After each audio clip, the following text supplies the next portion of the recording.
देखिए आज आप लोग को, ठीक है, मेडिवल हिस्ट्री, ठीक है, मेडिवल हिस्ट्री से राजपूत टाइम, राजपूत, ठीक है, पीरियड के बारे में आज बताया जाएगा। इसके बारे में आप लोग अध्ययन करेंगे आज की क्लास, क्योंकि इस क्लास के लिए बहुत से स्टूडेंटों का, जैसे 10th 11th और 12th वाले स्टूडेंटों का बहुत अर्थ था सर जी, ठीक है, मेडिवल हिस्ट्री से क्या करिएगी, ठीक है, राजपूत काल पढ़ाएंगे।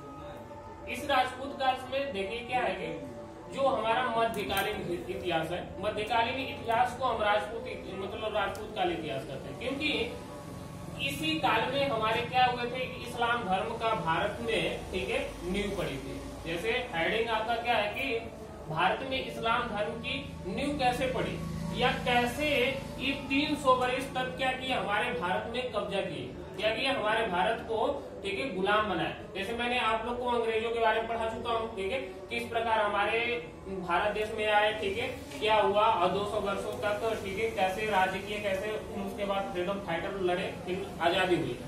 तो ये देखिए उससे पहले, ठीक है, वो हम मॉडर्न हिस्ट्री में पढ़ रहे थे। आज आप लोग को पढ़ेंगे क्या, ठीक है, मेडिवल हिस्ट्री में। मेडिवल हिस्ट्री में देखेंगे कि आज, ठीक है, चौहान डायनेस्टी, चौहान डायनेस्टी मतलब क्या होगा, चौहान वंश के बारे में देखेंगे कि क्या हुआ, कैसे हुआ, किस प्रकार हुआ कि हमारे भारत देश में इस्लाम धर्म की स्थापना हो गई। इसको स्टार्ट करने से पहले हम आप लोग को और बच्चों के कहना है कि सर आज की क्लास में थोड़ा सा भगत सिंह के बारे में डेमो क्लास दे दीजिए। क्लासें तो ऑफलाइन क्लास तो पढ़ाई चुके हैं, बच्चे पढ़ ही रहे हैं, लेकिन देखिए बच्चों का कहना है कि सर आज भगत सिंह के बारे में आप कुछ डेमो क्लास बता दीजिए, डेमो क्लास के बारे में बता दीजिए। देखिए भगत सिंह के बारे में कुछ पंक्तियां हम आप लोगों को क्या कर रहे हैं, प्रस्तुत कर रहे हैं, प्रेजेंट कर रहे हैं। कुछ पंक्तियां ये है कि कुछ जैसे हमारी क्लास के ओल्ड स्टूडेंट है, बहुत ओल्ड स्टूडेंट, जैसे 5 सालों से हमसे लगे हुए हैं और बहुत अच्छी वो बोल, उनकी कुछ लाइनें हैं कि कह रहे हैं कि सर हमारी लाइनों को, ठीक है, भगत सिंह के द्वारा, ठीक है, भगत सिंह को कुछ लिखे हैं उसको सुना दीजिए। तो देखिए सुनिए उनकी लाइनों को। जैसे कह रहे हैं उनके नाम नहीं ले लेते हैं, जैसे यहाँ पर हमारे एक स्टूडेंट सीएम जी है, ठीक है, और कुछ दिनों से जुड़े हुए स्टूडेंट, ठीक है, ताबीर जी है, और कुछ होम कोचिंगों की गर्ल्स है, ठीक है, उनकी बियर्स है, जैसे खुशी जी है। देखिए क्या हुआ था कि जब उस समय की मैं बात बता रहा हूँ कि जब भगत सिंह की बातें न सुनकर अंग्रेज लोग, ठीक है, न सुनाई, तो उस समय क्या हुआ कि असेंबली में इन्होंने क्या किया कि बम फेंका कि हमारी बात सुने, और बम ऐसे जगह फेंके कि वहां पर कोई नहीं था। उस बम से किसी को हानि नहीं हुआ था, बस ये हुआ कि कागज बम फेंककर, ठीक है, सुनाई दिए कि हमारी भी, और सुनिए आप लोग हम क्या कहना चाहते हैं। अब कागज के, ठीक है, कागज के बौछार, ठीक है, उसमें यही लिखा था कि जैसे हमारे, ठीक है, मांगों को पूरा करिए। अब भगत सिंह कहा जाता है कि जेल, वहीं से ये जेल प्रस्थान की, जेल ये जानबूझकर जाना चाहते थे, क्योंकि उस समय जेल की जो हालत थी, जो भारतीय कैदी थे, ये जानवरों से बदतर की जाती थी। तो ये सोचे कि बाहर की स्थिति तो ठीक है, वो भी नाजुक तरीके से है, लेकिन जेल की हालत बहुत गंभीर है। क्योंकि मैं ये बताना चाहता हूँ कि जो भगत सिंह के जो क्या थे, पिताजी थे। एक बार बचपन की कड़ियां सुना देता हूँ। ये कड़ी आपका प्रमोद सिंह के द्वारा लिखा गया कि भगत सिंह जब बचपन में क्या कर रहे थे, आप लोग कहानी के बारे में कहानी सुने होंगे कि बचपन में पिताजी के संग क्या कर रहे थे, खेती उती कर रहे थे, ठीक है, मिट्टियों को सजा रहे थे।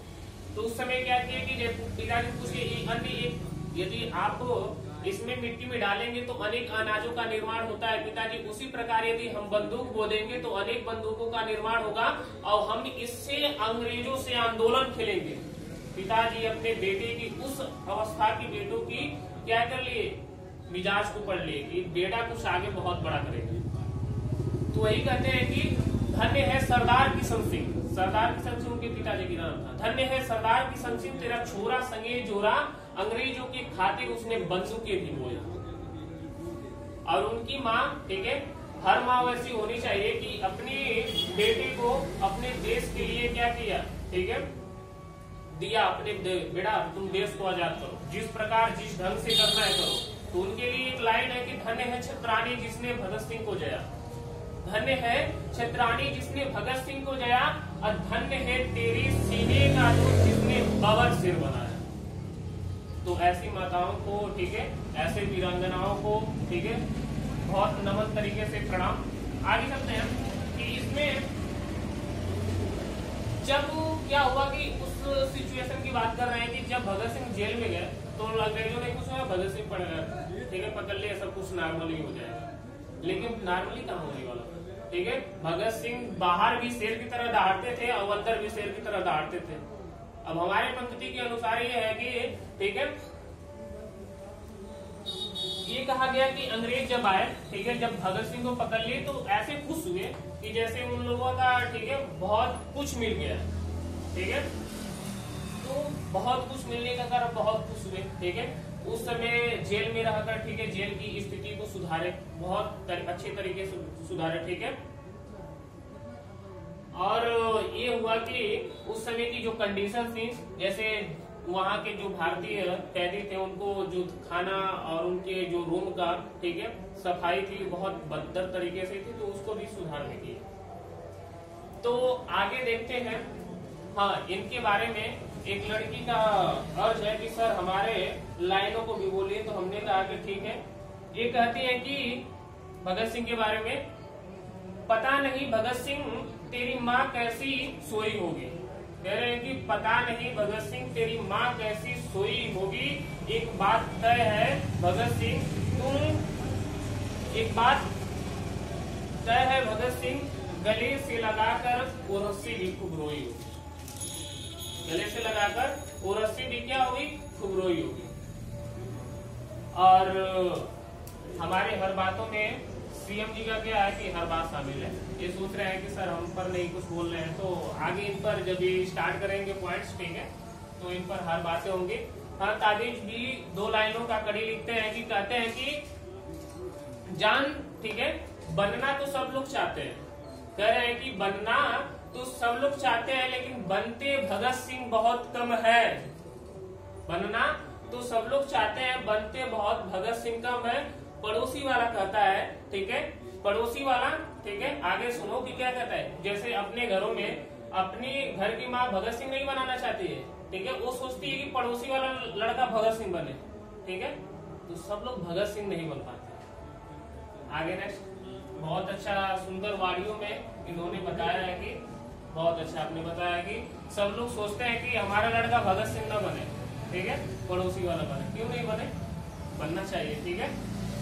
मतलब ये थोड़ी ना कि आपका देश अब गुलाम है, क्रांतिकारी करना है, उनके व्यवहारता, उनके चरित्रों को अपने अंदर छाप करना है, ठीक है। आगे चलते हैं। देखिए डायनेस्टी और अच्छी तरीके से चौहान वंश में क्या हुआ था कि देखिए चौहान वंश, तो इसके तहत हम क्या जानेंगे कि भारत में मुस्लिम, ठीक है, मुस्लिम धर्म कैसे आया, कैसे नींव पड़ी, अब इसके बारे में देखते हैं। देखिए इन वंश को जानने के लिए, यदि इन वंश को यदि हम नहीं जानेंगे तो हमें मालूम भी नहीं चलेगा कि हमारे भारत में कैसे इस्लाम धर्म आए, कैसे तुर्क आए, ठीक है। तुर्क मतलब, ठीक है, जो अफगानिस्तान से आते थे आक्रमणकारी, बस भारत को लूटने के चक्कर में, समझ में सब पगलाया हुआ था भारत को लूटने के चक्कर में, क्योंकि भारत जो सबसे बड़ा धन था, ठीक है। आगे नेक्स्ट कहते हैं कि देखिए ध्यान से, चौहान वंश की संस्थापक वासुदेव थे, ठीक है, चौहान वंश का संस्थापक क्या किए, वासुदेव किए, ठीक है। इस वंश की प्रारंभिक राजधानी, ठीक है, अहि क्षेत्र थी। उस समय जब वासुदेव जी ने क्या किया कि इस वंश का संस्थापक किया, तो उस समय इस वंश की जो राजधानी क्या की कि अहि क्षेत्र बनाए, ठीक है, अहि क्षेत्र थी। फिर बाद में क्या हुआ कि शॉर्ट में देखेंगे कि बाद में अजय राज द्वितीय, देखिए द्वितीय क्या होते हैं कि मतलब उस समय के जो राजा थे, राजा जैसे बहुत नाम हुआ करता था तो उसी प्रथम द्वितीय रख देते थे। तो बाद में क्या किया, अजय राजदूती, उसी वंश के अजय राजदूती ने अजमेर, ठीक है, नगर की स्थापना की। जब नगर की स्थापना की तो वही उसी को क्या कर दिए, राजधानी बना दी, ठीक है, उसी नगर को क्या कर दिए, राजधानी बना दिया। पूछेंगे ना, ठीक है, और क्या है कि अजमेर कहाँ है, तो आपका अजमेर राजस्थान में, यहाँ पर देखिए मैप के अनुसार भी समझिए, ठीक है। ये आपका राजस्थान है, ठीक, राजस्थान। अजमेर में क्या है आपका, राजस्थान। ये हो गया। यदि आपको एग्जाम में पूछेगा कि अजमेर नगर की स्थापना किस राजा ने किया, तो आप लोग बताएंगे कि ठीक है अजय राजपूती ने किया, समझ में, और राजधानी। क्योंकि देखिए ये जो चौहान डायनेस्टी है, इससे बहुत क्वेश्चन उठाते हैं हर एग्जाम में, ठीक है, हर एग्जाम में क्वेश्चन उठाते हैं। देखिए कैसे कैसे क्वेश्चन उठाए थे। मान लीजिए अभी जो एग्जाम आपका हुआ था, ठीक है, एसएससी सीरियल का, उसका क्वेश्चन उठाए गए थे, उसमें देखिए आगे देखते हैं कैसे क्वेश्चन पूछा गया था। इस वंश का सबसे योग्य और शक्तिशाली राजा, ठीक है, कौन था, ये भी पूछ देगा, ठीक है। चौहान वंश का सबसे योग्य और शक्तिशाली राजा कौन था, तो आपको बताना पड़ेगा कि अरुणुराज का पुत्र विग्रहराज चतुर्थ, ठीक है, विग्रहराज चतुर्थ, ठीक है, विशलदेव, ठीक है, इस वंश का सबसे क्या था, शक्तिशाली राजा था, ठीक है, योग्य था, अयोग्य नहीं था, योग्य था। फिर उसके बाद देखिए जिसने हरिकेली नामक, ठीक है, हरिकेली नामक नाटक संस्कृत में लिखा, कौन लिखे, ठीक है, विग्रहराज आपके चतुर्थ ने हरिकेली नामक संस्कृत में इनकी नाटक की रचना की। फिर उसके बाद देखिए कि ये क्या, विग्रहराज के राजकवि, ठीक है, देखिए हर राजा के राजकवि रखते थे, हर राजा क्या करते हैं, राजकवि रखते थे। इसलिए राजकवि रखते थे कि हमारे बारे में कौन लिखेगा, ठीक है, आने वाली पीढ़ी तो हमें जानेगी, ठीक है, अरे नहीं लिखेंगे तो मान लीजिए कैसे जानेगी, ये भी हमने किया और ये भी समाप्त हो गया, ठीक है, ऐसे नहीं चलेगा, समझ में आई बात। तो इसमें आगे नेक्स्ट देखेंगे कि ये इनके राजकवि विग्रहराज चतुर्थ के राजकवि कौन थे, सोमदेव थे। कभी कभी पूछ जाएगा, ठीक है, चौहान वंश में जो सबसे शक्तिशाली राजा विग्रहराज चतुर्थ जो विशलदेव थे, ठीक है, उनके राजकवि पूछ देगा तो सोमदेव थे, ठीक है, सोमदेव थे। सोमदेव ने कौन सा नाटक लिखा, ललित विग्रहराज नाटक, ठीक है, इन्होंने सोमदेव ने क्या किया कि ललित विग्रह नामक, ठीक है, नाटक लिखा। जैसे ये क्या किए कि जैसे यहाँ पर जैसे विग्रहराज चतुर्थ जो विशलदेव थे, ठीक है, समझ में, हरिकेली ना अपने से हरिकेली संस्कृत में नाटक लिखे, ठीक है, एक राजकवि जब बनवाए, ठीक है, बनाए तो उसमें क्या हुआ कि कवि रखे तो सोमदेव को रखे। एक है कि आप कुछ लिखो हमारे बारे में, तो लिखे ललित विग्रह नाटक। क्लियर है इतनी बात, समझ में आ रहा है? yes, देखो आप लोग भागो ना, ठीक है, समझ पर पढ़ो, ठीक है, क्योंकि भागेंगे तो यूं ही थक जाएंगे आप, समझ में आएगा, भागेंगे तो यूं ही थक जाएंगे आप, और समझ कर पढ़ेंगे तो यूं ही मंजिल पा जाएंगे आप। लोग कहते हैं कि पहले अटेम्प्ट में खरगोश और कछुए की कहानी सुने ना, तो कहते हैं कि पहले अटेम्प्ट में क्या हुआ कि कछुआ जीता, दूसरे अटेम्प्ट में क्या हुआ कि खरगोश उठा दौड़कर चला गया, फिर दूसरे अटेम्प्ट में भी कछुआ जीता, क्योंकि कछुआ निरंतर चल रहा था, थोड़ा सा पीछे ही था, ठीक है, लेकिन दूसरी बार भी पीछे था। तो निरंतर हमें चलना चाहिए। क्लियर है, समझ में, रुकना नहीं चाहिए। अब आगे देखिए कि अब इस वंश के रियल हीरो देखो, रियल हीरो, ठीक है, जिन पर मूवियां भी बन चुकी है। रियल हीरो देखिए पृथ्वीराज, ठीक है, तृतीय, पृथ्वीराज, ठीक है, तृतीय, चौहान, ठीक है। देखो अधिक लोग कहते हैं कि सर चौहान जो है, चौहान, ठीक है, लोग को अधिक कहते हैं कि हम जो चौहान पीछे लिखते हैं, लोग कहते हैं हम भी राजपूत हैं, ऐसे कहने थोड़े हो जाएंगे, इतिहास गवाह है। देखिए किस प्रकार से हमारे वंशजों का निर्माण हुआ करता था। अब वंश देखो कैसे निर्मित किया जाता था, तो इसको मैं एक बार और दिखा दे रहा हूँ। अब यहाँ से एक बार और रिवीजन कर लीजिए, ठीक है। अब वंशों के बारे में देख लीजिए, क्या होता था कि जैसे राजा दशरथ थे, ठीक है, भगवान राम के पिता राजा दशरथ थे, ठीक है, उनके पिता राजा यज्ञ थे, अज थे, ठीक है, उनके पिता ठीक है, अज थे। अब राजा अज के, ठीक है, पिता कौन थे, रघु थे। समझ में बात आई? देखो मैं राजा दशरथ के वंशजों के बारे में बात कर रहा हूँ।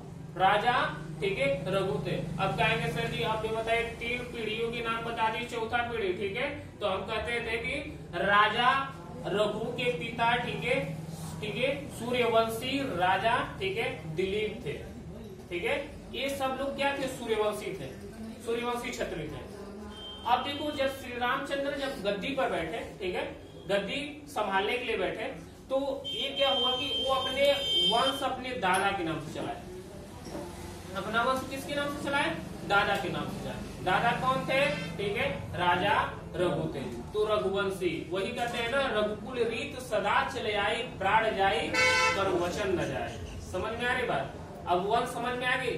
उसी तरह ये भी देखो, चौहान वंश को चरमहान वंश, ठीक है, या चौहान कहिए चरमहान, कहने से कुछ नहीं होता, करने से होता है। समझ में आई बात, कोई कह देंगे हमें है, अरे इतिहास गवाह है। समझ में आ रही बात, क्लियर है ना, यहाँ तक क्लियर है। देखिए अभी रियल हीरो के पास आए हैं, एक बार रिवीजन मार लेते हैं, ठीक है, समझ में आए। देखो अब क्या कहते हैं कि लोग कहते हैं कि ये राजपूतों ने क्या किया कि देख लीजिए कि मेडुअल जो हिस्ट्री ये राजपूती कालीन है, क्योंकि इसमें जो विदेशी, ठीक है, तुर्क वाले आते थे, आक्रमण करते थे, तो यही लोग फ्रीडम फाइटर की तरह लड़ते थे, भगाते थे, ठीक है। कहा जाता है कि मेडुअल हिस्ट्री कब से स्टार्ट हुई, तो कहने के लिए एक 78, ठीक है, 78 ईस्वी, जो वहाँ कनिष्क का राजा था, ठीक है, वहां से, क्योंकि ईस्वी जब स्टार्ट हुआ ना, तब वो हमारा कहते हैं लोग, ठीक है, मेडुअल स्टार्ट हुआ। लेकिन जब पहला, ठीक है, आक्रमणकारी कौन था, जो गजनवी से आया था, मोहम्मद बिन कासिम। मोहम्मद बिन कासिम 712, ठीक है, 712 ईसा पूर्व में भारत को लूटने आया, ठीक है, समझ में, लूटने आया। जानते हो मोहम्मद बिन कासिम बहुत आया बार बार, ठीक है, लेकिन जानते हैं बप्पा रावल, ठीक है, बप्पा रावल मतलब राणा प्रताप के वंशज जो थे, ठीक है, दादा परदादा, ठीक है, जो बप्पा रावल थे, 700 ईसा पूर्व में मोहम्मद गौरी को खदेड़ा था, मार मार कर खदेड़ा था, ईरान तक भगा दिया था, ठीक है। मोहम्मद गोविंद को, ठीक है, मोहम्मद बिन कासिम का बाप बाप चिल्लाने लगा, जाना नहीं है, ठीक है, बड़े डेंजरस लोग हैं, मार देते हैं, इसी तरह भाग जाते हैं, उसी तरह, ठीक है, समझ में आई बात, मार भगा देते हैं। तो क्लियर हुआ ना, तो लोग कहते हैं कि अभी कोई पूछेगा, ठीक है, मेडुअल हिस्ट्री, ठीक है, जो हमारा मध्यकालीन हिस्ट्री कहाँ से है, ठीक है, आप 712 कर लीजिएगा, ये सब क्लियर है ना, मैंने समझा दिया। 78 ईस्वी कनिष्क वहां से माना जा सकता है, ठीक है, लेकिन रियलिटी यहाँ पर ये माना गया है, रियलिटी है, समझ, जो रियल है वो चीज आप करिए। एक बार देखिए चौहान वंश के बारे में, देखिए चौहान वंश के संस्थापक वासुदेव थे, ठीक है, इस वंश का प्रारंभिक राजधानी, ठीक है, क्षेत्र की है। फिर बाद में, ठीक है, अजय राजपूती ने अजमेर नामक, ठीक है, नगर की स्थापना किया और राजधानी उसको बनाया। इस वंश का सबसे योग्य शक्तिशाली राजा क्या था, हमारा ठीक है, अरुणोराज, ठीक है, क्या थे, अरुणोराज, ठीक, और अरुणोराज के पुत्र, अरुणोराज के पुत्र, ठीक है, विग्रह चतुर्थ विशलदेव, ठीक है, विशलदेव क्या थे, इस वंश के सबसे शक्तिशाली राजा थे। समझ में आए। इनकी एक हरिकेल नामक संस्कृत में लिखे नाटक, फिर इनकी राजकवि, ठीक है, सोमदेव थे, इन पर ललित विग्रह नामक का, ठीक है, नाटक लिख दिया। फिर उसके बाद पृथ्वीराज तृतीय, अब देखिए आगे पृथ्वीराज तृतीय, ठीक है, पृथ्वीराज चौहान तृतीय, देखिए पृथ्वीराज चौहान तृतीय के बारे में, इनके बारे में कुछ, ठीक है, इनके जीवनी के बारे में देख लेते हैं। अब फिर इनके बारे में देखेंगे। देखिए यहीं से हमारे, ठीक है, भारत में इस्लाम धर्म की किस प्रकार क्या गलती है। देखो इतिहास कोई पूछेगा क्यों पढ़ते हैं आप लोग, जैसे हमने 1-2 क्लास ले लिया है, आप लोग दीवाने हो गए, समझ में बात आई। यही दीवाने की नहीं, एक यूट्यूब पर, ठीक है, बलिया जिले की लड़की, समझ में, सर इतिहास पढ़ना है, पता चली कि सर सेंटर के बाद होम कोचिंग भी देते हैं, होम कोचिंग वहां पर देना है, जितने मुरीन मसाला लग जाएगा। देखो मसाला क्या है, मसाला कौन सा लिंग है बता सकते हैं आप लोग, जैसे जेंडर पढ़ते हैं ना सर, राजेश, नो ये क्या बोल रहे हैं, लिंग की मैं बात कर रहा हूँ, मसाला कौन सा लिंग है बताएंगे आप? मिक्सर है ना। देखो मसाला कहाँ जा रहे हैं आप लोग, दिमाग आप लोग का दिमाग खचरा है, ठीक है, ये इधर से उधर उड़ा देते हैं, ठीक है। मसाला जो है आपका स्त्रीलिंग है, समझ में है बात, स्त्रीलिंग, जैसे पुल्लिंग होता है स्त्रीलिंग, इसलिए मसाला के चक्कर में वास्को डी गामा भाग गया था, हम भी कहें कि कहाँ है भाग गया, समझ में आई बात। अब उसके बारे में ज्यादा उधर ना जाएंगे, इसके बारे में देखिए यहाँ पर, इनके बारे में देख लीजिए, फिर उसके बाद हम एक बार एक डेमो दिखा देंगे। जैसे पृथ्वीराज, जो हमारे पृथ्वीराज के पिताजी का क्या नाम था, ठीक है, सोमेश्वर चौहान। पृथ्वीराज के पिताजी का क्या नाम था, सोमेश्वर चौहान, और माता जी का क्या नाम था, कपूरा देवी, ठीक है, माता जी का क्या नाम था, कपूरा देवी। इनका जन्म कब हुआ था, 1 जून 1149 में, इनका जन्म 1 जून 1149 में गुजरात, यही है आपके गुजरात, इसी गुजरात में हुआ था। एक गुजरात मतलब ये सामंत थे लोग, ठीक है, इसमें हुआ था, पड़ाव में हुआ था। अब देखिए कि वीर गति को प्राप्त हुए। वीर गति को जानते हैं 11 मार्च 1192 ईस्वी में प्राप्त हुए। अब आगे की कहानी सुनिए, समझ में आएगा। अब आगे की कहानी क्या है, अब देखिए इनके बारे में बात कर रहे हैं। अब देखिए क्या हुआ कि जब पृथ्वीराज की पिताजी की मृत्यु हुई तो पृथ्वीराज को उत्तराधिकारी घोषित कर दिया गया। क्या किया गया? पृथ्वीराज तृतीय को उत्तराधिकारी घोषित कर दिया गया। अब कहानी सुनिए, ठीक है। पृथ्वीराज, ठीक है, अब पृथ्वीराज जो तृतीय थे ये भी अपने राजकवि रखे थे अपने बारे में लिखने के लिए, राजकवि, ठीक है।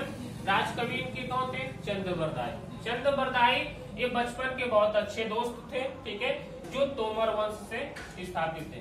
समझ में आएगा, तोमर वंश से, ठीक है। आनंद पाल जो थे, समझ उनकी पुत्र की बेटी थी, सॉरी बेटे थे, ठीक है, क्लियर है। अब आगे चलते हैं कि क्या होता है कि ये लोग राजपूत नहीं, राजपूत जी ये लोग राजपूत नहीं, सब लोग थे यहाँ पर जितने आपको पढ़ा रहे हैं, ये राजपूत कहानी नहीं पढ़ा रहे हैं, सब कुछ। विराज चौहान राजपूत थे, विराज चौहान राजपूत थे जी। इनका वंश अभी तो बताया ना, इनका जो वंश था, ठीक है, समझ में आएगा। ये राजपूती वंश में पैदा हुए थे। आगे नेक्स्ट देखिए। अब कहानी देखिए स्टार्ट होता है, इतिहास स्टार्ट होती है कि स्टॉप करिए। देखिए एक समय क्या हुआ था, एक समय यहाँ पर जो हमारे पृथ्वीराज कहाँ थे राजा, ठीक है, अजमेर मतलब राजस्थान, ठीक है। राजस्थान में बहुत राजपूत राजा हुआ करते थे, ये नहीं कि मतलब राजस्थान में राजपूत थे, अलग अलग मतलब राज्यों में भी फैले हुए थे। अब देखिए इसके बगल में हमारा क्या था कि मालवा के राजा कौन थे? जयचंद्र थे। अब यहीं से कहानी स्टार्ट होती है कि क्या होता है। देखो इतिहास, मैंने बोला इतिहास क्यों पढ़ते हैं। इतिहास हम लोग इसलिए पढ़ते हैं कि इतिहास पढ़ने से हमें ये ज्ञान प्राप्त होता है कि जो लोग पीछे गलतियां कर चुके हैं, जो पूर्वज, ठीक है, जो पीछे पूर्वज गलतियां कर चुके हैं, वो गलतियां हम लोग को दोहराना नहीं है, बहुत सुधार लाना है। आगे देखिए, मालवा के राजा कौन थे? जयचंद्र। जयचंद्र मतलब ये जयचंद्र राठौर वंश, ठीक है, राठौर वंश। जयचंद्र किस वंश से थे? ठीक है, जैसे गढ़वाल या राठौर वंश कहा जाता है, तो उस वंश से हमारे क्या थे? जयचंद्र थे। मतलब गढ़वाल वंश का संस्थापक चंद्रदेव थे। देखो उस समय सिंह ओम नहीं लगाया जाता था, देव लगाया जाता था। अब देखते हैं यहाँ पर जो हमारे क्या थे? पृथ्वीराज थे राजस्थान के,